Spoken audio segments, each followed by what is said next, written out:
flock, from the cross to the throne, from death into life, he went for his own. All power in earth, all power above is given to him for the flock of his love. Only believe, only believe, all things are possible. Only believe, only believe, only believe, all things are possible. Only believe.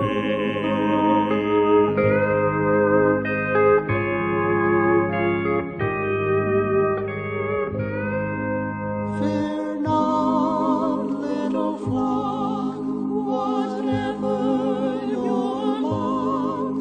He enters all rooms, the doors being shut. He never forsakes, he never is gone. So carol his presence in darkness and dawn. All things are possible. Only believe, only believe, all things are possible. Only believe, only believe, only believe, all things are possible. Only believe. All things are possible. Only believe.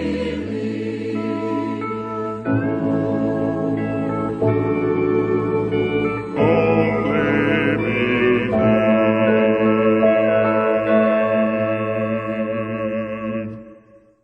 Nós pedimos para que o Senhor nos ajude e que tenhamos uma boa transmissão e que todos possam ouvir, acompanhar o estudo e termos um bom momento com a sua palavra. Amém.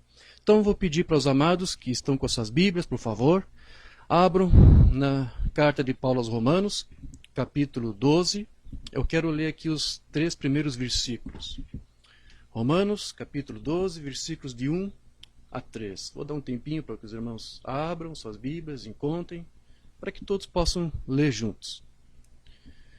Romanos 12, versículos de 1 a 3. Eu amo muito essa palavra que o apóstolo Paulo aqui vai nos dizer. Diz assim a palavra do Senhor: Rogo-vos, pois, irmãos, pela compaixão de Deus, que apresenteis os vossos corpos em sacrifício vivo, santo e agradável a Deus, que é o vosso culto racional. E não sede conformados com este mundo, mas sede conformados pela renovação do vosso entendimento, para que experimenteis qual seja a boa, agradável e perfeita vontade de Deus. Porque pela graça que me é dada, digo a cada um dentre vós, que não pense de si mesmo além do que convém. Antes, pense com moderação, conforme a medida da fé que Deus repartiu a cada um. Graças a Deus. Vamos falar com o Pai. Amado Pai Celestial, Deus amoroso, agradecemos, Senhor, pela palavra que acabamos de ouvir e desejar, suplicamos a Ti pela Tua direção neste culto, neste estudo que teremos agora, Senhor, para que Tu venhas conduzir nossas vidas e venhamos ter um bom entendimento da Tua palavra. Nós levamos agora cativos nossos pensamentos, a Tua obediência, Senhor, para que Tu venha falar conosco e que a palavra que venha ser neste momento ministrada venha falar aos nossos corações e venha nos tornar filhos capacitados, filhos treinados para sabermos aquilo que Paulo acabou de nos dizer aqui nessa epístola, para conhecermos a Tua perfeita vontade, Senhor. Nós queremos saber qual é a tua perfeita vontade, queremos andar nesta vontade, Senhor. Então ajude-nos em tudo, porque sabemos que é a tua palavra que nos ajuda a conhecer essas coisas e atuarmos como filhos teus, não apenas estabelecidos, mas atuando e falando e testemunhando de ti. Esse é o nosso desejo, Senhor. Ajude-nos neste momento, é o que nós te pedimos, no nome do teu Filho amado, Jesus Cristo. Amém. Amém. Graças a Deus. Amados, aqui o apóstolo Paulo, ele nos pede para que apresentamos os nossos corpos para Deus, para o seu serviço, como uma espécie de sacrifício vivo, foi assim que ele chamou, né? Algo que era algo bem diferente dos sacrifícios lá do Antigo Testamento. Porque lá, primeiro, os sacrifícios eram mortos, né? E só depois de mortos é que eram apresentados para Deus. Aqueles sacrifícios lá do Antigo Pacto, eles eram oferecidos basicamente com dois propósitos, né?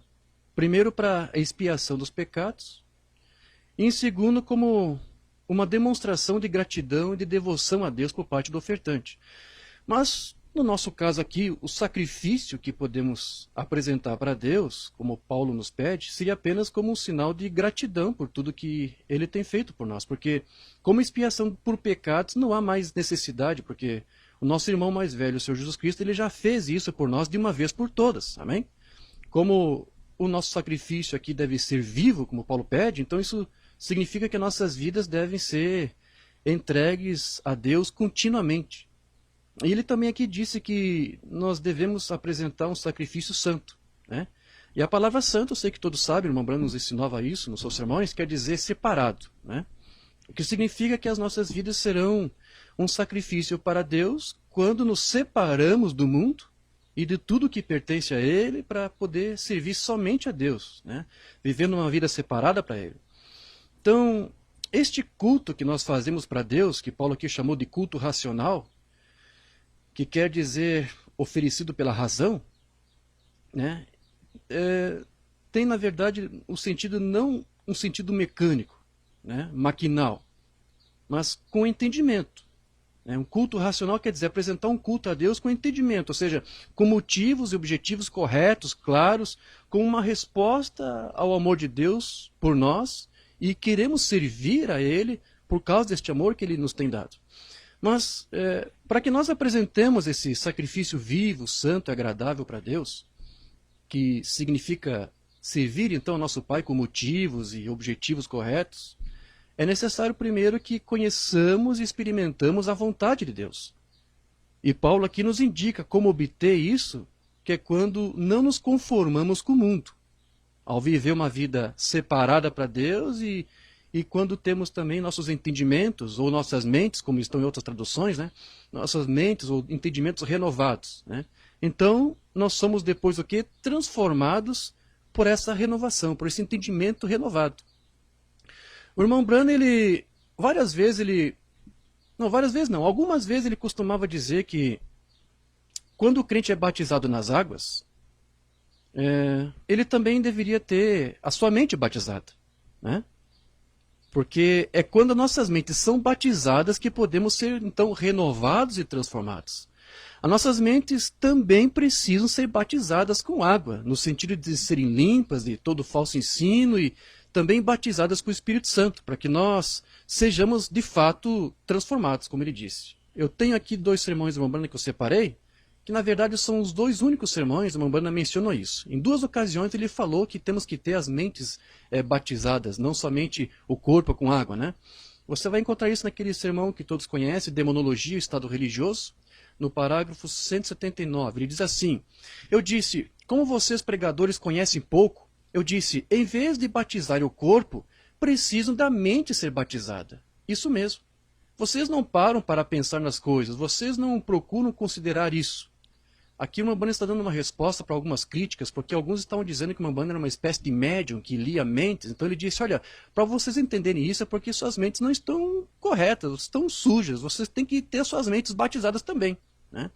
Uma outra mensagem também vai dizer isso, na mensagem Israel e a Igreja número 1, parece que foi traduzido no Brasil, mas com outro título, no parágrafo 105, mensagem do dia 25 de março de 53. Aqui ele vai dizer: o que as pessoas precisam é de que seus cérebros sejam batizados. além da água.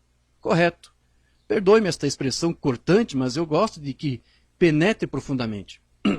Então, somente nessas duas ocasiões aqui que uma Umbanda usou essa expressão, que na verdade eu creio que para o inglês soava um pouco agressivo, né? Por isso que ele até se desculpa aqui. Mas o que ele está querendo nos dizer aqui com isso é que as nossas mentes precisam ser limpas e batizadas no sentido de se remover toda imundícia, todo o pensamento carnal, não é isso? Toda a tradição humana, teologia, rudimentos, enfim, toda a teologia humana, ensinos que pudessem moldar o nosso modo de pensar de maneira que fosse contrário à palavra de Deus ou que nos impedisse de compreender a palavra. Então, se quisermos conhecer a sua palavra e nos sujeitarmos a ela, nós precisamos de uma mudança da mente. É isso que o Umbanda está dizendo aqui, com esse batismo da mente. Então, a única maneira de termos a nossa mudança de mente é quando o Espírito Santo entra em nossas vidas, nos instruindo e nos dando a revelação da sua palavra. Do contrário, se alguém tentar compreender os mistérios de Deus, a doutrina, a sua palavra, somente com a sua mente carnal, essa pessoa jamais vai compreender. Eu quero ler uma mensagem aqui do Umbanda que eu separei, onde ele fala sobre isso. Você vai ver isso lá na mensagem Perguntas e Respostas sobre Hebreus, número 1. Parágrafo 124, aqui ele diz: agora, se você está lendo, e isso tanto pode ser a Bíblia como uma mensagem do profeta, né? Seja o que for você estiver lendo. O que você está lendo com a mente carnal, ou seja, só com o intelecto, mas sem a revelação do Espírito Santo, e não com o coração aberto, ou seja, com motivos e objetivos corretos, com um bom espírito, né? Isto será uma contradição. Mas se você ler isto com a mente aberta, ou seja, uma mente batizada pelo Espírito Santo, o Espírito Santo escondeu isso dos olhos dos sábios e entendidos. Assim disse Jesus. E agradeceu a Deus por isto. E tem revelado isto aos bebês e a tantos quantos aprenderem. Se você tem uma mente, e não uma mente egoísta, mas um coração desejoso para aprender, o Espírito Santo lhe ensinará estas coisas. Amém. Então veja aqui, meu querido, que o Umbanda diz que você precisa de uma mente aberta e de um coração aberto. Ele falou essas duas coisas. Então, a menos que você tenha essas duas coisas, o Espírito Santo não poderá lhe ensinar a doutrina ou a palavra de Deus. Como Paulo disse que o nosso culto a Deus deve ser racional, então você também precisa da sua mente para isso. Deus ordenou lá na sua lei, lá no Antigo Testamento, que o homem o amasse todo o coração, toda a alma e toda a mente. Ou entendimento, né? A mente é aquele órgão que faz a ligação com a alma e que permite, então, diferenciar aquilo que é mal daquilo que é bom, aquilo que é falso daquilo que é verdadeiro. Mas devido ao nosso estado decaído, devido ao pecado, né? Porque nós já nascemos em pecado, essa faculdade mental ela está totalmente desfocada para poder fazer tal discernimento. A menos que o Espírito Santo possa ungir a nossa mente, ou batizando a nossa mente, como disse o Umbanda. Então, a compreensão e a absorção da doutrina começa primeiro pelo intelecto, pela mente. Né? Que é quando você consegue mentalmente classificar todas as informações recebidas e obter um entendimento ordenado de tudo. Mas só o intelecto não vai resolver isso. Você precisa do Espírito Santo para lhe ensinar, ou seja, para lhe dar uma revelação. Pois é a revelação que vai fazer você, ou que vai fazer para você ter algum sentido. Né? Então, essas duas coisas, elas precisam andar juntas. Você precisa da mente para obter informação, mas você precisa também do Espírito Santo para obter uma revelação da informação que você coletou e recebeu. E se você não tiver essa revelação, então você forçará para que tudo faça sentido somente por meio do intelecto. E aí você vai encontrar algumas limitações, porque, como eu já disse, a nossa mente é uma faculdade decaída. Ela está limitada por causa do pecado. Então, se você tiver apenas uma concepção intelectual, que é algo que pode até ser facilmente usado pelo diabo, né? Porque nós já ministramos isso, a Umbanda diz que existe apenas dois poderes no mundo, o Espírito Santo, o poder do Espírito Santo e o poder do diabo. E o poder do diabo atua através do intelecto. Foi assim que ele disse. Então, se você tiver só a concepção intelectual, né, isso não vai acontecer nada, você não vai ser vivificado por isso. E muito menos você vai conseguir passar por aquela transformação pela renovação do entendimento que Paulo disse, que nós precisamos ter. Né? Então, e a compreensão da palavra, Ela só vai acontecer mesmo quando ocorre, então, primeiramente, uma mudança da nossa natureza humana, no que tange ao nosso modo de pensar e de ver as coisas. Eu quero ler aqui um sermão de Umbanda que eu separei, onde ele explica isso para nós. Mensagens Cisternas Rotas, parágrafo 65. Ele vai dizer aqui: não se pode fazer um homem ver a palavra de Deus, ou seja, ter uma revelação e uma compreensão da palavra, até que sua natureza tenha sido mudada. E quando sua natureza é mudada do que ele é, há um Filho de Deus e o Espírito Santo entre nele.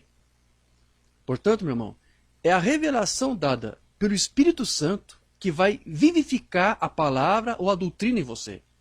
A revelação não é dada pelo intelecto, mas pelo Espírito Santo somente. Portanto, a revelação ocorre somente quando sua mente é batizada por esse Espírito. Quando um Filho de Deus obtém a revelação por meio do Espírito Santo, então ele passa a ser transformado por essa mesma revelação e essa sua natureza então é mudada, né? Quando esse Espírito Santo passa a habitar nele. Agora, nós já estudamos nesses estudos passados aqui que tivemos, em outras ocasiões, sobre um ensino do irmão Branham de que os filhos de Deus, na verdade, sempre foram seus filhos. Porque sempre foram a sua semente que levavam consigo os seus genes. Né? Em outro estudo que nós ministramos aqui, irmã Branham disse que nós sempre fomos ovelhas. Né? Irmã Branham dizia assim, o que significa também dizer que nós sempre fomos salvos. Em vários sermões você sabe que ele disse isso. Eu só separei um aqui porque eu queria ler isso para você. Mensagem Futuro Lar, lá no parágrafo 198, ele diz assim: você não foi salvo em dia algum. Você sempre foi salvo. Jesus só vem para redimir isso. E o que o irmão Branham nos explicava, né? De que redimir significa levar ou trazer de volta para o lugar de onde veio. Né? Então foi isso que Jesus Cristo fez. Ele apenas nos trouxe de volta para o lugar de onde nós já estávamos. Nós estávamos lá em Deus, em sua mente, na forma de atributos. E agora estamos aqui, atributos encarnados, né? Mas, então agora Cristo agora nos leva de volta, porque ele conecta nós de volta ao nosso Pai. Então depois o profeta diz, porém você estava salvo desde o princípio, porque você tinha vida eterna para começar. Amém. Graças a Deus por isso. Agora, mas se sempre somos filhos, ou se sempre fomos salvos, porém, leva-se um tempo até atuarmos como tais, como filhos, né? Como lemos aqui. Somente quando nossas naturezas são mudadas é que nós passamos, então, a atuar como filhos, que é quando o Espírito Santo habita em nós. Porém, o Espírito Santo somente dará ao Filho de Deus a revelação da sua palavra quando ele estiver maduro o suficiente para receber. Que, como eu disse, pode-se levar até algum tempo. Né? A revelação da palavra dada pelo Espírito Santo, ela ocorre quando um filho de Deus é estabelecido como filho de fato pelo processo do novo nascimento, como a Umbanda já nos mostrou e já lemos aqui, já estudamos isso. Quando ele nasce, quando este filho nasce de novo, a sua natureza então é mudada e aí então ele consegue ver e entender a palavra de Deus. Quando um filho de Deus passa pela experiência desse novo nascimento, ele então passa a ter a mente de Cristo nele, sepultando aquele velho homem, né, pecaminoso, e dando então para ele, para este filho estabelecido, uma nova vida. Mamãe explica isso para nós na mensagem Almas em Prisão, do dia 10 de novembro de 63. Eu vou ler aqui o que ele diz.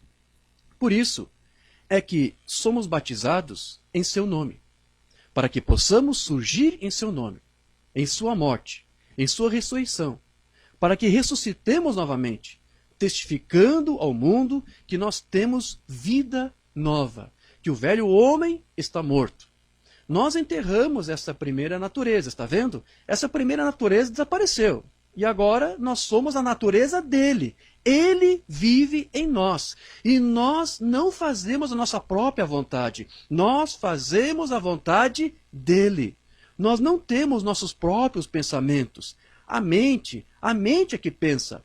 Agora escute isso. A mente que estava em Cristo Jesus está em cada crente. Ou seja, nossa mente ela tem que ser limpa. Né? Tem que ser limpa, tem que ser lavada, tem que ser batizada. Para quê? Para dar lugar agora à mente de Deus, à mente de Cristo. Para recebermos e crermos em sua palavra. Ok. Depois ele diz, veja, aí está a alma. Mamãe está lhe dizendo que há uma ligação agora entre a alma e a mente. Veja bem. E é disso que nós estamos falando. Agora, é nessa parte que estou pensando agora. Isso que está dentro de nós, a alma. Ok. Então, o propósito de Deus de nos dar essa sua mente, a mente de Cristo, é para que nós possamos sempre aprender mais da palavra de Deus. Quando um filho de Deus tem a mente de Cristo, ele está então apto para conhecer a vontade de Deus, receber a revelação da palavra e atuar em cima dessa revelação, servindo a Deus e ao seu reino com motivos e objetivos corretos.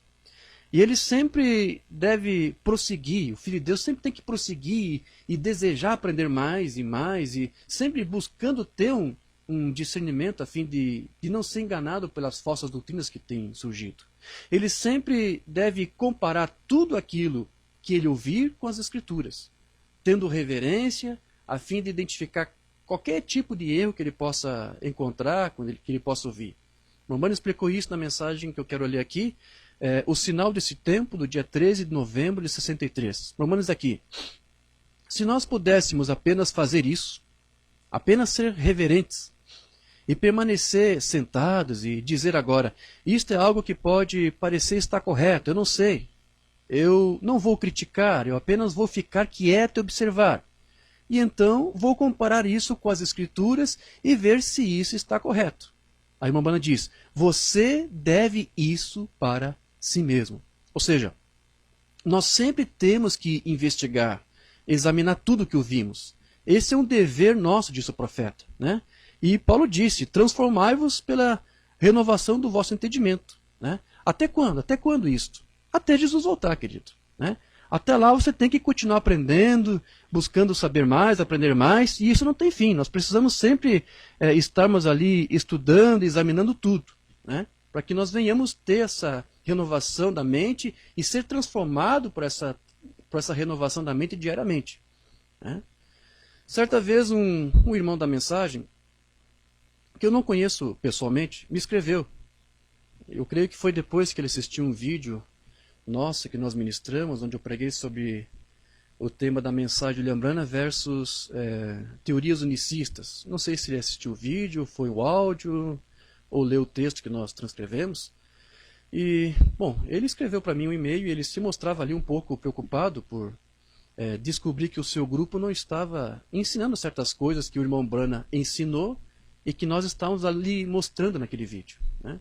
Por isso que esse irmão me escreveu e ele fez um comentário que eu quero ler aqui. Ele disse o seguinte, eu penso, irmão, que os eleitos serão aqueles que não terão curiosidades por certas coisas, porque o que parece ser um esclarecimento torna-se em confusão.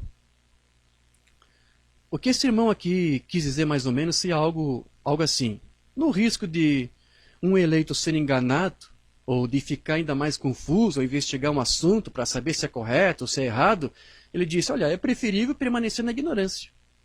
Agora, deixa eu dizer uma coisa, esse argumento que esse irmão aqui usou, até parece ter algum grau de coerência, mas quando nós confrontamos isso com a mensagem, nós vemos que isso não reflete exatamente como o Umbanda nos ensinou. Senão, vamos ver aqui o que ele fala sobre isso. Aqui na mensagem, provando a sua palavra, eu separei vários parágrafos dessa mensagem. Nós vamos ler bastante essa mensagem aqui. E, aliás, eu sei que talvez você já conhece essa mensagem, talvez já tenha lido. E até vou sugerir que você, mesmo que você já tenha lido, que você releia, querido, porque essa mensagem é maravilhosa. Para mim, todas as mensagens de Umbanda são inspiradas, mas se tem uma mensagem de Umbanda que estava realmente muito inspirado e motivado quando pregou, foi essa, provando a sua palavra. Ele fala muitas coisas tremendas ali, ele ensina muitas coisas para nós. Né? Então eu separei várias coisas aqui dessa mensagem dele que eu quero ler aqui para nós. Então aqui, Umbanda fala algo interessante. Esse irmão disse que um eleito não precisa estudar, né? Para evitar de ser enganado. Mas vamos ver se o Umbanda concorda com isso. Ele diz aqui no parágrafo 60 e 61. Sabe, há uma escritura na Bíblia, em 1 Tessalonicenses 5:21, onde está escrito, examinai tudo, retende o bem. Quando qualquer coisa é examinada, isso será provado ser ou correto ou errado. E quando houver qualquer coisa em questão, isso deve ser examinado. Ou seja, se alguma coisa não está bem, você como um filho de Deus deve investigar. Isso é um dever seu como filho de Deus e como eleito. É isso que o Umbanda está dizendo aqui. Né? Então, isso deve ser investigado até se encontrar o que é correto. E então, ao encontrar o que é correto, a palavra disse, retende. Em outras palavras, agarre, não solte, retenha. Em outras palavras, retenha firme para que não escape. Ou seja, não rejeite isso. Ainda que o teu pastor não creia nisso, firme-se nisso, guarde isso com você, para que você não seja enganado. Afinal, você é um eleito, e um eleito não pode viver enganado pelo resto da vida. É isso que o profeta aqui está dizendo. Agarre isso. Né? Retende o bem, depois de ser provado estar correto. E qualquer coisa que for provada não estar correta, então solte isso o mais rápido que você puder. Afaste-se disso. Nunca retenha o que é errado. Agora, eu quero perguntar para você, como que você vai fazer isso para não reter o que é errado, se você primeiro não examinar isso? Hã? Então você tem que investigar, querido. Do contrário, você pode pensar que você está crendo uma coisa que está certa, quando na verdade está errada. Né? E é isso que o Umbanda vai falar agora. Olha o parágrafo 61 aqui. Agora, é possível que cristãos firmes, pessoas boas, retenham o que é errado, achando ser correto. Por que isso? Porque deixaram de investigar. Confiando mais no seu pastor, na sua igreja. Quando o Umbanda aqui disse aqui que esse é o dever do crente, né? De examinar. Né? O teu dever é examinar a fim de reter o que está certo e excluir o que não está certo. Aí depois ele continua. Mas então, estas coisas deveriam ser provadas que se são corretas ou erradas. E é o dever de todos nós. Veja, o Umbanda está dizendo aqui, está repetindo isso. É um dever, essa é uma obrigação sua. E agora ele vai dizer por quê. Pois é um dever de todos nós, pois que esperamos ir para o céu quando Jesus vier. Do que ele está falando aqui? Do arrebatamento. Ele está falando aqui de salvação. E Paulo disse a mesma coisa, lembra? Persevera na doutrina, persevera nessas coisas, porque fazendo isso, salvará tanto a ti mesmo como aos que te ouvem. Então você tem que buscar ter o entendimento correto. E não buscar, e não aceitar, não reter o entendimento errado. Né? Para que você vá e se encontre no céu com o Senhor Jesus Cristo quando ele vier. É o que ele está dizendo aqui. Aí depois ele vai dizer assim, e também é o dever do ministro, quando se traz qualquer pergunta, que ele resolva isso. E então prove diante do povo, para que entendam, porque ninguém quer ser encontrado errado, retendo o que é errado. Amém. Então veja, querido, o irmão disse, né? Eu acho que um eleito não tem que estar examinando, né? Mas não é isso que o Umbanda está dizendo aqui. Aqui o Umbanda está nos mostrando que o eleito tem sim o dever e a obrigação de examinar. E ele também disse que aqui o ministro tem o dever e a obrigação de esclarecer. E você deve também examinar com cuidado o que o próprio ministro está lhe explicando. Se você não entendeu, não se acanhe, vai lá, peça maior esclarecimento para ele. Né? Se você descobrir alguma escritura que não parece se enquadrar com alguma coisa que ele disse, você não deve criticar ele por isso, mas você deve apresentar a tal escritura para ele e questionar ele a respeito e examinar ele para ver como que ele vai sair. Né? A igreja tem que entender isso. Ela tem esta prerrogativa. E ela deve de usar isso porque isso é necessário. E sempre que for necessário, ela tem que fazer isso. Até mesmo o próprio Umbanda, com toda a humildade que ele tinha, ele dizia que a sua igreja poderia até questioná-lo ou chamar a sua atenção para algo que fosse dito por ele e que talvez não estivesse bem, que estivesse fora da palavra. Deixa eu ler uma mensagem onde ele disse isso. Está lá no Sinal deste tempo, ou Sinal desta época, 13 de novembro de 63. Vai dizer aqui, se você me pegou fora da escritura, então me diga. Vê? Escreva-me uma carta, ou diga a um dos pastores, e diga-me onde estou errado. Eu não quero estar errado. Eu quero estar certo. E isso tem que ser esta palavra. Ou seja, não a palavra do Umbanda, tem que ser a palavra de Deus. Porém, queridos, existem alguns ministros que querem tirar do povo de Deus esse direito de questionar, de perguntar, de redarguir, de examinar melhor. Né? Eu participei de algumas reuniões da mensagem lá no México, onde alguns irmãos ministros estavam visitando aquele ministério lá, onde estávamos. E eles estavam lá pregando a palavra, e em todas as reuniões em que eu participei lá, eu vi esses irmãos, esses ministros, dizendo quase que praticamente a mesma coisa. Em todas as reuniões que eu estive lá, em que participamos, eu e a irmã Rebeca, nós ouvimos sempre o mesmo discurso: submeta-se ao teu pastor, obedeça a ele, e não o questione. Isso até que está tudo bem, mas eu não sei agora, não me recordo, mas algum ministro lá disse uma palavra que não estava correta, não estava legal. Da forma como apresentou a questão, não ficou legal. E eu e a irmã Rebeca ouvimos aquilo lá e nós não gostamos, nós não concordamos com aquilo ali. Porque nós sabíamos que aquilo ali, na verdade, era apenas uma manobra para tornar aquele povo ali cativo e sujeito a tudo que fosse ensinado. E isso não está certo, querido, porque o apóstolo Paulo disse: não vos torneis escravos de homens. Se uma igreja é doutrinada a ser submissa ao seu pastor, sem dar a ela até o direito de questionar ele quando ele ensina alguma coisa que não está bem, que poder de reação que ela vai ter frente a isso? Nenhum. E quando uma igreja se torna escrava de um homem, ela automaticamente se torna também escrava do diabo. Porque, na verdade, é ele que está por trás de todo o falso ensino. Deixa eu ler aqui uma mensagem de Brandon, onde ele fala isso. Está lá em Provando Sua Palavra, parágrafo 78. Qualquer coisa, qualquer mestre, qualquer expositor da Bíblia, qualquer outra coisa que lhe ensine ou tente fazer que você crê em qualquer coisa, um pequeno J, diferente do que esta Bíblia diz, é um falso ensinamento.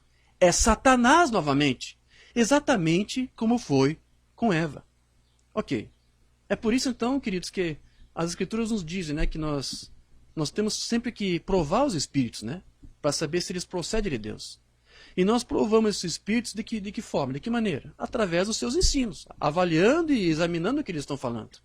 Por isso que o Umbanda ele disse que é um dever da igreja examinar se o ensino está correto ou se está errado.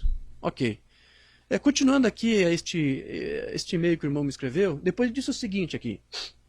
Agora, se não estiver, irmão Dornelles, correto onde estou, mesmo crendo na mensagem como eu tenho crido até hoje, isso afetaria o meu arrebatamento? Ou seja, ele está admitindo que o seu grupo não estava falando as mensagens do Umbanda da maneira como nós estávamos mostrando, né? Então ele está perguntando, onde eu estou, que não estou ensinando isso, isso vai afetar meu arrebatamento? Eu acho que aquilo que o Umbanda nos disse agora há pouco, eu acho que ele já responde essa pergunta, será que não? Porque o Umbanda nos disse aqui agora há pouco, acabamos de ler, né? É um dever de todos nós, né? Do quê? De examinar, né? Saber se estamos corretos. Pois que esperamos ir para o céu quando Jesus vier. Então aqui o Umbanda está dizendo para você, você tem que estar seguro de que você não está retendo algo errado para que você possa subir no arrebatamento. Foi isso que o Umbanda disse. Depois esse irmão escreveu, ou será que não importa o lugar onde um eleito esteja, ele será raptado de qualquer maneira?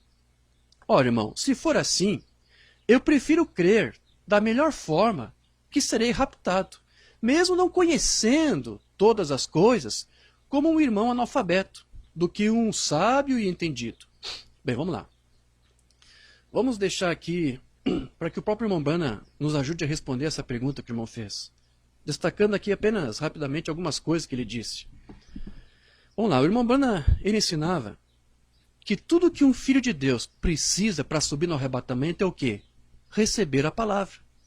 Não é isso? Receber a palavra do seu dia e crer nessa palavra. Né? Ele disse isso na mensagem Provando Sua Palavra, parágrafo 105 e parágrafo 106. E diz aqui, Moisés tinha a palavra.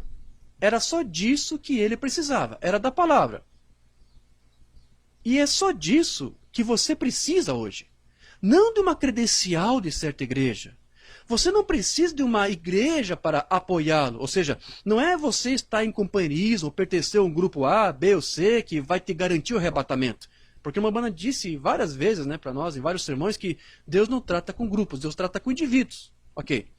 Você precisa da palavra para tomar o arrebatamento com ela. Você não precisa de certa credencial, você não precisa de certa história extensa, de certa escola. Eu creio que está se referindo aqui a um currículo, né, de uma escola um seminário de teologia, algo assim, né? Para ser curado esta manhã, você precisa aceitar a palavra. E isso dá conta do assunto. Então veja, nós percebemos que por tudo que o Mambrana nos disse, tudo que você precisa é aceitar a palavra, ou seja, crer na mensagem. Para cada crente foi entregue uma mensagem, ou melhor, desculpe, para cada era, né? Em cada era, Deus trouxe uma porção, uma medida de palavra para aquele dia, né? E todos os crentes lá daquele dia, daquela era, que receberam aquela porção, aquela medida lá da palavra, foram salvos. E eles agora estão apenas aguardando o arrebatamento, né? Os que não receberam, né, naquele dia lá, eles vão ficar de fora. O Mambrana ensina isto. Provando sua palavra, parágrafo 94. Todos os que creram na mensagem daquela era, aceitaram e foram salvos. Assim será em qualquer era. Todos que não criam na mensagem e no mensageiro pereciam. Então, cada pessoa que recebe a mensagem foi, na verdade, predestinada para recebê-la. E em cada era, pela sua presciência, Deus já sabia quais das suas sementes estariam ali presentes naquele dia para receber e para fazer eco à palavra daquela hora. Mambrana vai dizer isso em Provando Sua Palavra, 122. Quando ele predestina qualquer coisa para acontecer, e diz que vai acontecer, ele sabe que aquela semente estará bem ali naquela hora. Ele predestinou uma noiva. Ela estará ali. Vai haver um arrebatamento. Ela estará ali. Ele predestina por sua presciência. Amém. Graças a Deus. Então agora, dizer como esse irmão amado que disse que é preferível ficar na ignorância, como se isso fosse alguma vantagem, né, para o eleito, isso aí seria um tanto questionável em vista do que o Mambrana tem nos ensinado. Porém, eu entendo que muitos costumam dizer e pensar isso, que esse irmão escreveu aqui, tomando até por base uma certa declaração que o Mambrana fez, da qual eu quero me ocupar um pouco agora.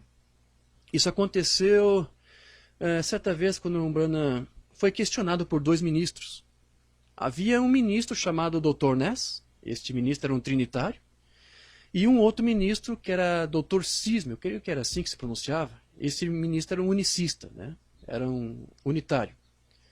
Então esses 2 ministros eles estavam sempre combatendo um ao outro, né? O trinitário dizia para o unicista, Jesus Cristo é a segunda pessoa de Deus, Deus é 3 pessoas, Pai, Filho e Espírito Santo, Jesus Cristo é o Filho eterno de Deus. Aí lá vinha o unicista, não, o irmão Cid, dizendo, não, você trinitário está errado, não existe a coisa de 3 pessoas, Jesus Cristo é Deus, é o próprio Deus, não existe um Filho, apenas são manifestações do Filho, e não existe Filho eterno, nunca existiu um Filho antes da criação, que estivesse lá com o Pai, essas coisas estão erradas, né? Então eles estavam sempre combatendo e debatendo um ao outro quanto a isso. E cada um desses ministros tentava disputar Mambrana para si. Até que um certo dia eles colocaram Mambrana contra a parede, né? Exigindo que ele tomasse o partido ministerial e doutrinal de um deles. Porém, como todos nós sabemos, Mambrana não era nem trinitário e nem unicista. Então ele não achava correto usar aquela sua influência ministerial para tentar promover uma doutrina denominacional de seja quem fosse, né? Seja quem quer que fosse. Então Mambrana não tinha como concordar com aquilo ali.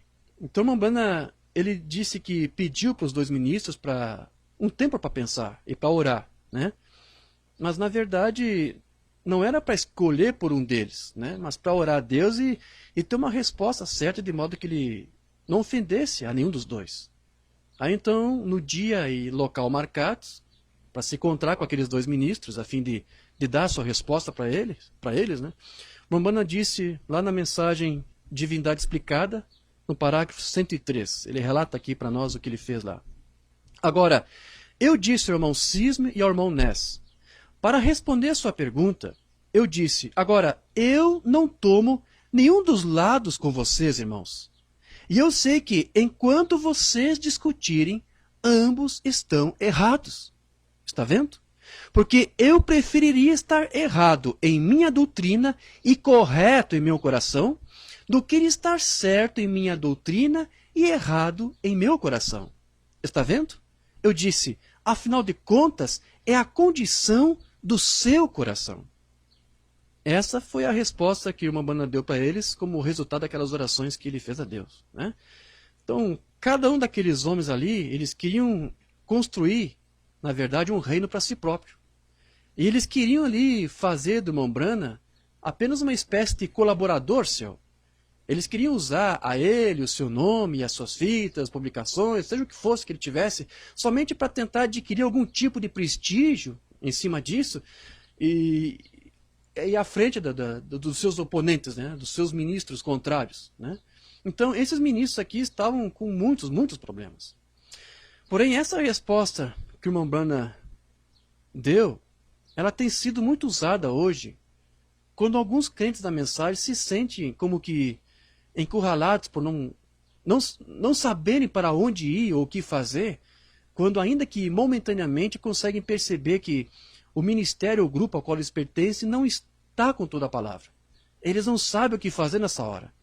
Mas devido ao grande amor que eles têm por aquele pastor e ao prestígio que ele, o grupo que ele construiu, possam ter, então, para não largar tudo isso, eles fazem esse tipo de arrasamento. Olha, eu prefiro ficar então com a doutrina errada, mas ter um espírito certo, e eu creio que isso será suficiente para o meu arrebatamento. Porém, não foi isso que o Umbanda disse aqui.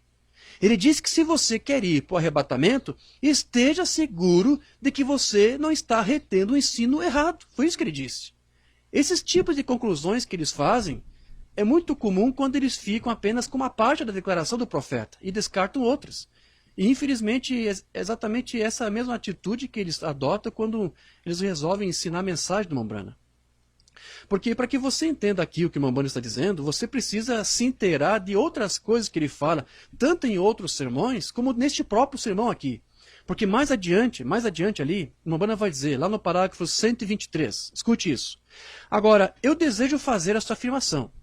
Eu desejo dizer que eu creio que ambos os lados estão errados, o trinitário e o unicista, enquanto eles argumentarem um contra o outro, porque seus motivos estiveram errados. E enquanto seus motivos estão errados, não importa qual seja o seu objetivo. Porém, seus motivos para esse objetivo estão errados. Então, isto nunca irá funcionar. Quando Mombrana falava de motivos e objetivos, ele estava se referindo ao que ele chamou ali antes de disposição ou condição do coração. Ou seja, do que se passava dentro dos seus corações no que tange aos motivos e objetivos daquilo que eles estavam fazendo para Deus. Se os teus motivos e os objetivos, ou seja, se o teu coração ou o teu espírito, né? Embora o Mombrana não tenha usado essa palavra espírito, mas muitos usam isso, né? Doutrina certa e doutrina errada do espírito certo. Mas o Mombrana falou coração certo, não falou espírito. Mas tudo bem. Então, se os teus motivos, querido, ou os objetivos, né? Ou o teu coração, o teu espírito, não estão em conformidade com a vontade perfeita de Deus, ele não irá abençoar e honrar no que você estiver fazendo para ele. E o Mombrana explicou isso um pouco antes. Vamos voltar aqui um pouquinho lá para trás, lá no parágrafo 84 desse mesmo sermão, Divindade Explicada. Ele vai dizer aqui: você deve testar o seu motivo e objetivo. Primeiro encontre a vontade de Deus. E você lembra o que Paulo disse que você precisa fazer para conhecer a vontade de Deus, né? Nós lemos lá no início, quando começamos o estudo. Ele disse que para você conhecer a vontade de Deus, você precisa ser transformado pela renovação da tua mente, não é isso? Quando ela for limpa e batizada com o Espírito Santo. Ok. Então aqui ele está dizendo, primeiro encontre a vontade de Deus, né? Passe pelo processo do batismo da mente, enfim, né? E logo encontre o seu objetivo. E logo teste o seu motivo e veja se o seu motivo está correto. Então, como Jesus disse em Marcos 11:24, qualquer que disser este monte, ergue-te e não duvidar em seu coração, porém, enquanto você tiver dúvida no coração, se é a vontade de Deus ou se seu motivo e objetivo estão errados, como ela vai se mover? Porém, quando você sabe que o seu motivo está correto e é a vontade de Deus, e o seu objetivo está correto, isto tem que se mover, isso é tudo, porque Deus disse assim, ou Deus disse errado. Ok, então, a condição do coração, ele vai revelar os motivos de cada um. É isso que o Umbanda está querendo dizer. Um espírito errado ou um coração errado, ele vai produzir motivos e objetivos errados na mente. O Umbanda, ele vai tentar explicar para nós isso aqui num sermão. Eu acho que esse aqui nós não temos traduzido. Mensagem Sedentos por Vida, do dia 4 de março de 60. Aqui uma banda vai dizer assim: eu vim dentre eles, dentre os irmãos da Igreja Batista, e eu vi esta grande coisa. E eu nunca tomei partido com qualquer outra coisa. Apenas, independentemente da sua crença e tudo mais, eu tento ficar bem na brecha e dizer, somos irmãos, independente. Se podemos discernir o espírito um do outro, ou seja, a disposição do coração, os motivos, objetivos de cada um, né? Por que eles estão pregando? É para o reino do céu ser engrandecido, ser reconhecido, ou será que é somente para eles mesmos serem reconhecidos? Né? Então, se podemos discernir o espírito um do outro e perceber que se um homem entra, eu não me importo a que igreja ele pertence. Se ele tem o Espírito de Deus sobre ele, ele é meu irmão. E eu não me importo o quão grande ele é, o quão intelectual ele é, e o quão poderoso ele pode falar. Se ele está tentando alcançar a coisa errada, ou seja, se os seus motivos e objetivos estão errados, eu não creio que ele seja meu irmão ainda. Por que isso? Porque somente não foi batizado com o Espírito Santo. Mas é o que ele estiver tentando fazer, ou seja, seus motivos e objetivos. Se ele estiver tentando salvar as almas ou fazer algo para Deus, esse é um irmão. Se ele é uma testemunha de Jeová, ele ainda é meu irmão. Se ele é uma santidade pentecostal, Assembleia de Deus, Igreja de Deus, da unidade, dualidade, trindade, ou seja o que for, todos são meu irmão e irmã. Se temos os nossos corações com Deus, ou seja, os motivos certos e objetivos certos, quando fazemos as coisas para Ele, tentando conseguir algo para o reino de Deus. Mas se estamos tentando construir um reino próprio nosso, então Deus não vai honrar isso. Então, o que o irmão Banner estava dizendo é que alguém, por ignorância, né, quando ele diz doutrinas erradas, mas um coração bom, né, um coração certo, né, o que ele estava querendo dizer para nós com aquilo é que se alguém, por ignorância, pode estar crendo uma doutrina errada, e você veja, não tem outra desculpa, irmão, né, não há outra explicação. Para que alguém creia numa doutrina errada, é somente por ignorância. Né? Porém, se ele não está tentando usar essa doutrina errada dele para combater alguém, é apenas uma crença pessoal sua que ele guarda para si, né? Estará tudo bem se ele estiver agindo assim, pois mesmo sendo ignorante, ele não tem um espírito e um coração mau, né? Para tentar ficar combatendo os outros. Agora, o irmão Branham disse que no caso daqueles dois ministros, ambos ali estavam errados. Agora eu te pergunto, no que eles estavam errados? Qual deles tinha a doutrina certa, mas tinha um coração errado? Nenhum dos dois. Porque os dois ministros ali tinham tanta doutrina errada e também tinham um coração errado. E usavam tudo isso para combater a doutrina errada do outro. Porém, existe algo ainda um pouco pior do que isso. Que é quando alguém tenta ou tem a doutrina errada e quer usar essa doutrina errada para combater a certa. Neste caso, ele não só tem a doutrina errada, mas também tem um espírito e um coração errado. Porque ele nunca aceitará a doutrina correta quando se deparar com ela, pois ele também tem um espírito errado. E foi isso que João tentou explicar lá na sua epístola, que eu quero ler aqui, 2 João 1,9, ele diz aqui: todo aquele que prevarica e não persevera na doutrina de Cristo, não tem Deus.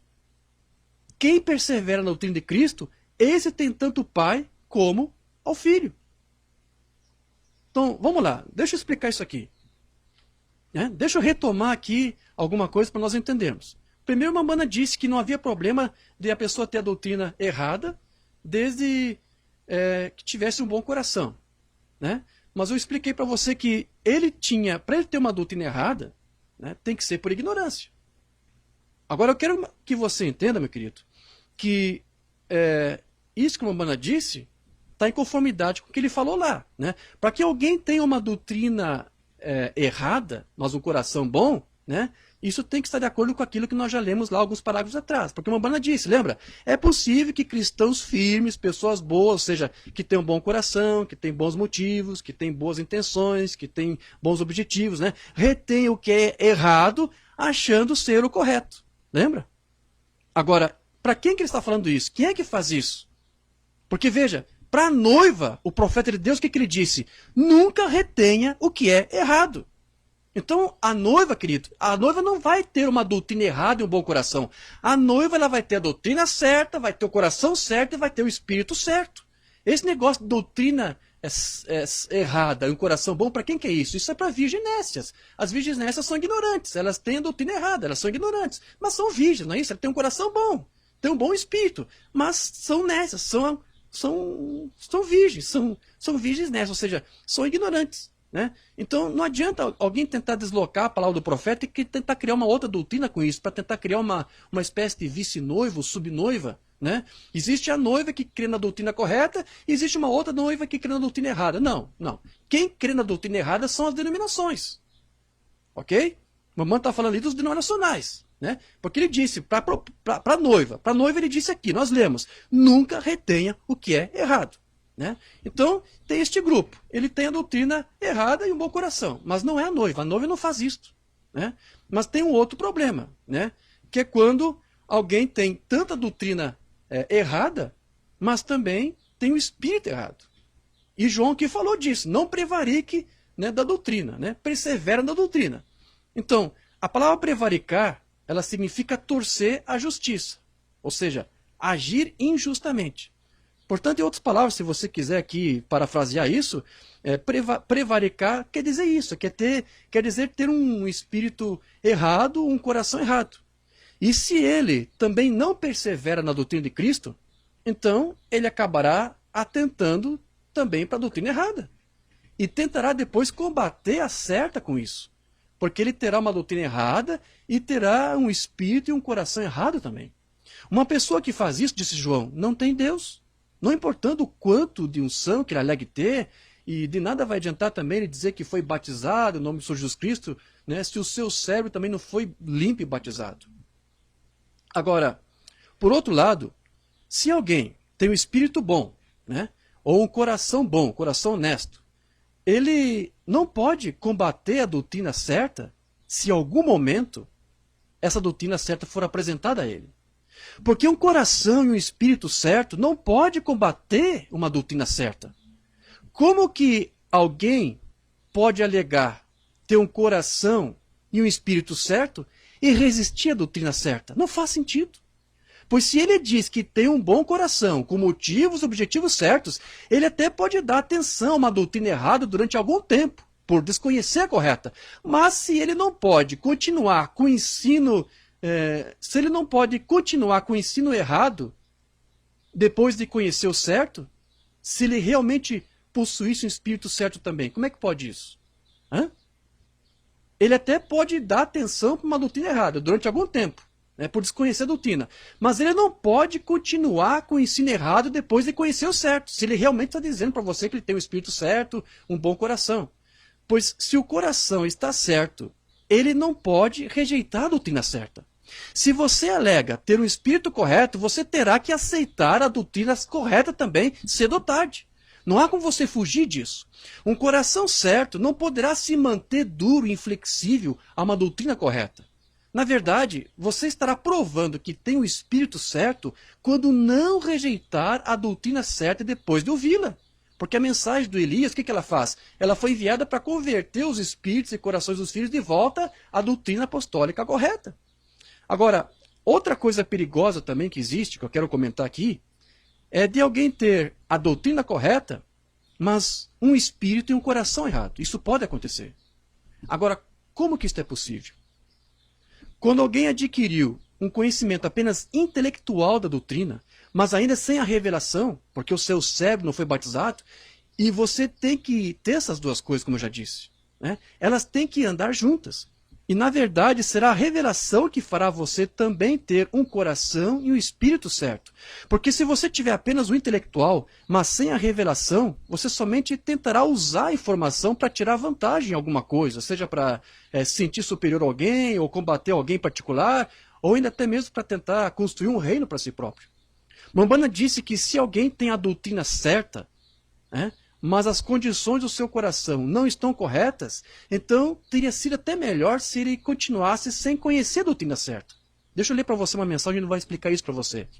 Mensagem Entrando no Espírito, do dia 28 de abril de 61. Ele diz aqui: eu não me importo se o homem estiver errado.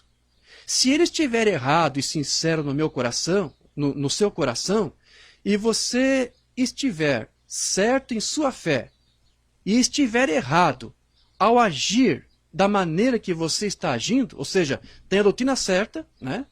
Mas um coração errado, com motivos e objetivos errados, eu preferiria estar no lugar dele do que no seu. Isso mesmo. Eu preferiria estar errado na minha doutrina e certo em meu coração. Deus irá considerar mais isso. Então, se o homem está errado, e daí? Ajude-o. Ele precisa de ajuda, lógico. Se ele é apenas um ignorante, né? Mas tem um bom espírito, então ele não vai ter dificuldades de abandonar o erro e aceitar o ensino correto quando você transmitir para ele. Ame-o, diz o Mambana. Se você não pode amar o seu inimigo da mesma forma como você ama aqueles que te amam, você não é melhor do que os publicanos. Isso mesmo. Isso é o que a igreja tem falhado em obter. Eu espero que você obtenha isso esta noite. Eu espero que você entenda sobre o que eu estou falando. Ok, o que o Mambana está tentando dizer aqui é que se você tem a doutrina certa e o coração certo, você vai provar isso de que maneira, querido? Por meio do que você vai provar isso? Do amor. Porque ele disse aqui que se tudo estiver bem com você, seja tanto tendo uma fé correta ou tendo dons espirituais, você vai evidenciar isso demonstrando amor e paciência para com os outros. Amém? Eu quero ler uma mensagem onde ele fala isso. A maneira para ter companheirismo. Parágrafo 18, do dia 9 de outubro de 55. Eu preferiria ter uma igreja que não soubesse nada sobre qualquer dom espiritual e estar simplesmente tão apaixonada um pelo outro e com Cristo. Eu preferiria ter isso do que todos os dons espirituais operando na igreja. Agora, isso pode parecer difícil para um grupo pentecostal, mas eu prefiro ter isto. Onde há dons eles falharão, onde há dons eles trarão confusão, onde houver dons eles podem ser questionados, mas onde há o amor é perfeito. E se você tivesse o amor perfeito, você teria dons perfeitos também. Ou seja, não há nenhum problema em você ter dons, porém eles precisam estar acompanhados com algo mais. Não adianta só os dons, é isso que está dizendo. Então, trabalhe primeiro com o amor. Isso produz comunhão e comunhão produz dons. Amém. Então, a menos que Deus conceda uma revelação para um eleito, ou para alguém, quem quer que seja, não há nada que possa ser feito. Não há nada que possa ser provado pelo homem, porque o homem não pode provar nada por si mesmo. A não ser Deus. Só Deus é que pode provar a sua palavra, que ela é verdadeira, vindicando essa palavra. Então, é a revelação que provém da fé que faz o eleito saber que a doutrina é verdadeira. Ele não precisará de uma prova, porque quando ele tem uma revelação, tudo se prova por si mesmo. Provando sua palavra, 64. Agora, também existe um antigo provérbio que diz, se provar, eu creio. Mas isso não funciona sempre. Porque Deus tem, em toda a era, cumprido e provado a obra que ele determinou para aquela era. E falou dela em sua palavra. E toda vez que a palavra de Deus foi provada na era, a maioria a rejeitava. Então cabe a nós fazer uma pergunta aqui. Se é apenas uma minoria que recebe a palavra, enquanto a maioria rejeita, como diz Mambana, não será nos grandes grupos que você verá esta palavra ser recebida. Amém? Depois ele continua. Por isso, se provar eu creio, não é assim. Você somente pode ter fé à medida que Deus lhe dá a fé. E fé é um dom de Deus, não vem de você, não é isto? Seja religioso quanto você for, no entanto, você deve ter fé. E a sua fé pode apenas descansar sobre a palavra provada de Deus, se for cristão. Ok. E Mambana nos disse o que é fé, né? Ele disse que fé é uma revelação. E quando você tem a revelação, você entende a palavra. Pois é a revelação que faz tudo ter sentido. Se você não tiver essa revelação que provém da fé, você tentará fazer com que tudo tenha sentido somente pelo intelecto, como eu já expliquei antes. E isso não vai dar certo. Porque isso não vai te transformar. Isso não vai mudar a tua natureza. Você continuará sendo a mesma pessoa com entendimento renovado apenas, ou seja, com mais informações. Mas você não será vivificado, transformado por isso. Então você precisa entender por revelação.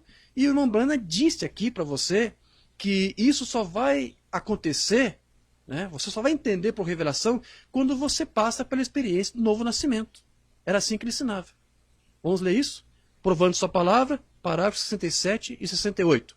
Sem dúvida, você já ouviu dizer, ver é crer. Esse é um outro antigo provérbio que temos aqui, mas isso também não funciona. Quando você entende é que você crê. Jesus disse, aquele que não nascer de novo não pode ver o reino. Em outras palavras, entender o reino. Ou seja, enquanto você não experimentar o novo nascimento, com o batismo do corpo, com o batismo da alma e da mente, você não vai entender. É isso que o Mbanda está dizendo aqui. Depois ele diz, porque o reino é o Espírito Santo em você. Por isso que você tem que entender o que é isso em você. E a única maneira de você entender é comparar, ou seja, estudar, examinar, né? O que isso faz você fazer com o que a Bíblia disse que isso faria você fazer. Então, seu problema está resolvido, veja. Então, é aquele Espírito Santo. Então, irmãos, recapitulando aqui, o que nós já vimos daquilo que o Mbanda nos disse, é que, primeiro, é necessário que o Filho de Deus experimente aqui o novo nascimento. E ao ser estabelecido como filho, né, ele passa por essa experiência. Né? O novo nascimento é para isso, para que você seja estabelecido como filho. E quando isso acontece, a natureza desse filho, então, é mudada, é transformada. E é isso que vai permitir a ele entender o reino por meio de uma mente aberta, né, e da revelação do Espírito Santo que ele já tem e que tem que estar habitando nele. Agora, o que se percebe é que muitos irmãos, na verdade, ficam um pouco assustados, né, só em ter que admitir a possibilidade de que eles estiverem enganados a sua vida toda quando se depararam com algo que eles não foram ensinados a crer. Então o recurso dele é de usar esse tipo de arrasamento. Olha, eu vou ficar com a doutrina errada porque o importante mesmo é eu ter um bom espírito. Afinal de contas, eu pertenço agora à era do amadurecimento, eu já sou um grão maduro. Né? Só se for do joio maduro. Porque aqui, como nós já dissemos, não foi assim como o Mbanda ensinou. Né? Porém, o que você também pode observar com esse tipo de coisa que alguns escrevem para nós, é que o temor que alguns possuem é de investigar, né, o assunto para saber se está correto ou não. Né? E esse temor deles têm de investigar é a mesmíssima coisa que o Mbanda já criticava em vários seus sermões, quando se referia aos crentes fronteiriços, não é isso? Eu só quero separar alguma coisa aqui onde ele fala sobre isso. Provando sua palavra, 129. As pessoas chegam direto até o batismo do Espírito Santo. Chegam direto até a palavra. Surgem através de todas as denominações, e todas as igrejas, e todos os catecismos, e tudo mais. Mas quando se trata daquela palavra, de cruzar aquela linha, eles dizem, eu não sei nada quanto a isso, a minha igreja não ensina desse jeito, ou seja, eu acho melhor, né, eu ficar aqui na minha igreja, sem saber de nada, sem questionar o que a minha igreja diz, né, para que, quem sabe, então eu possa ter uma chance de ir para o rapto. Né? É assim que o Mbanda está interpretando, e é assim que está acontecendo hoje. Aí o Mbanda diz, não me interessa o que a sua igreja ensina. A Bíblia diz que ela é desse jeito. Então você diz, como eu sei que ela está certa, ele confirma e prova. O que o Mbanda aqui está dizendo para mim e para você, meu irmão, é que eles conseguem até aceitar muitas coisas. Mas quando se trata da palavra de Deus completa, na plenitude, né, eles chegam ao limite. Né? Crentes fronteiriços, como ele chamava. Né? Dos que saíram lá do Egito, quantos possuíram a terra? Só Josué e Caleb. Né? Os demais quiseram continuar com a sua incredulidade. Né? Deixa eu pegar só uma mensagem aqui do Mbanda, ele fala isso. A palavra falada é a semente original do dia 18 de março de 62. Eu pensei agora, eu creio na eleição, sim. Aqueles que uma vez foram iluminados, participantes do Espírito Santo, vê? E provaram a palavra de Deus. Eu disse, esses são os crentes fronteiriços, que chegarão quase até a coisa real, mas depois eles voltam. Como eles foram lá nos tempos de Josué. Josué e Caleb atravessaram, mas esses apenas ficaram na fronteira. Veja, provaram e viram as boas obras de Deus, ou seja, tiveram conhecimento disso, né? Foram inteirados da doutrina, tiveram conhecimento, né? Mas depois recusaram isto. As pessoas ficam em volta da igreja o tempo todo dizendo, eu creio nisso, irmão Brana, mas nunca fazem um movimento em direção a isso. Veja, disse, é impossível para eles, alguma vez, seguir em frente. E assim, meus irmãos, muitos hoje não querem receber a palavra para não ter que largar a sua igreja, que eles tanto amam, né? O irmão Brana disse isso, ele chegou até a usar aquela figura de Jairo, né? Jairo ele não recebeu a Cristo. O irmão Brana disse que ele não recebeu porque ele não queria largar o seu grupo, né? O sistema ao qual ele representava, né? Vamos ver isso na mensagem Provando Sua Palavra, 184, o parágrafo. Agora lembre-se, Jairo era um sacerdote, um crente de fronteira. Ele queria crer em Jesus, mas não gostava da ideia de largar a sua igreja. Porque tinham dito, qualquer um que crer nele será expulso da igreja. Então, meus irmãos, para encerrar aqui, nós entendemos que existe uma recompensa para aquele que resolveu aceitar a palavra de Deus sem arrazoamentos, né? E sem comprometer ela com nada, e também para aquele que aceitou abrir mão de todo tipo de prestígio que ele poderia ter se seguisse algum homem de renome, algum grupo, algum sistema, né? Existe um preço para aqueles que resolveram aceitar isso, crer na doutrina, ter a doutrina certa, mas também ter um espírito certo e um coração correto. Mambana diz lá na mensagem, Provando Sua Palavra, no parágrafo 232, ele diz aqui, haverá uma ressurreição dos mortos. E ele confirmará, isso mesmo, ele provará. Haverá o arrebatamento da igreja. Como será? Não sei, mas ele provará isso. A sua palavra é verdade. Haverá um milênio, ele provará. Essa é a sua palavra. Haverá novos céus e nova terra. Ele provará, porque a sua palavra disse que sim. E somente os justos estarão ali. Ele também provará. Isso mesmo. Somente os que foram feitos partes desta palavra. Veja, será a parte deles e a posição deles nesta palavra para a era deles. Serão os únicos que estarão lá. Porque é exatamente isso, ele é a palavra. E o que é uma mulher? A imagem de um homem. E o que é a igreja? A imagem da palavra. Não a imagem do grupo, né? Não a imagem de um sistema de homens que escravizam o povo, não. Não a imagem de uma doutrina errada, né? Mas a imagem da palavra. Veja, exatamente isso, está vendo? De modo que estará lá exatamente. Somente os crentes verdadeiros na palavra dele conhecem isto e podem crer nela. E Deus os auxilia a provar isso mesmo que é verdade. Então, queridos, nós estamos dizendo aqui, né? A ressurreição dos mortos, o arrebatamento da igreja, o milênio, os novos céus e a nova terra, tudo isso já pertence à noiva. Tudo isso já é uma realidade para ela. Porque ela não questionou a Deus e a sua palavra, da qual ela mesma faz parte, como o Mambrana diz aqui, né? A noiva é uma imagem, disse o Mambrana, né? Um reflexo da palavra. Assim como a mulher é uma imagem do homem. Uma vez que todos os genes que constituem a mulher, como nós já estudamos, esses genes foram transferidos, passados para ela, porque vieram do primeiro homem, Adão, né?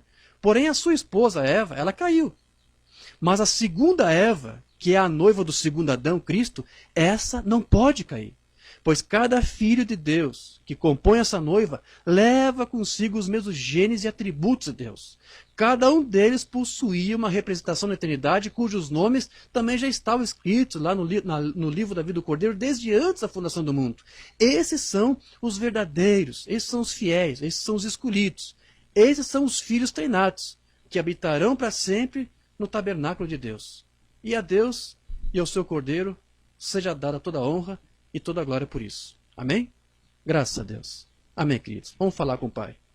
Amado Pai Celestial, Deus amoroso, louvamos a Ti, Senhor, por essa palavra que nós acabamos de ouvir e agradecemos a Ti, Senhor, por saber que através dessa palavra que Tu tem trazido para esta era, que Tu tem capacitado um povo.